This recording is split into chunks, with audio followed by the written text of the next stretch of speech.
שיקום נופי מלא. אבל בעיקר זרים, כן. אנחנו יוצאים לאור יום ואנחנו מיד מהמנהרה עולים על גשר 8. אנחנו נסיים את הגשר לפני שמאלה, לא ניכנס למנהרה 3 ונדבר על הגשר הזה בצד. תסתכלו ימינה ושמאלה על נחל יתלה שאנחנו מעליו, זה יתלה. ואם מי שמסתכל קדימה תראו מה זה שיקום נופי באמצע העבודה, ממש באמצע שתילות, באמצע הנטיות, זה ממש פקעת, גאופית, נשמעו. אנחנו על גשר, המדרכה לשמאלך, המדרכה לשמאלנו, היא באמת מטר. נכון.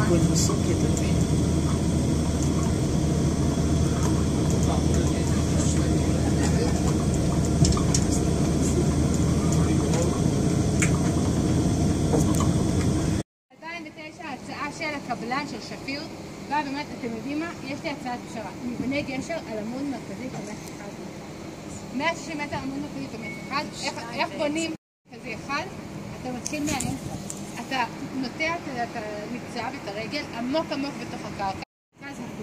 במקביל אתה בונה את זה עם שקים מלמטה, ואז כל הפסולת או כל דבר שנקרא, הפסולת נתפסת בשק למטה. זה קצת מזכיר מי שרואה את הגשר.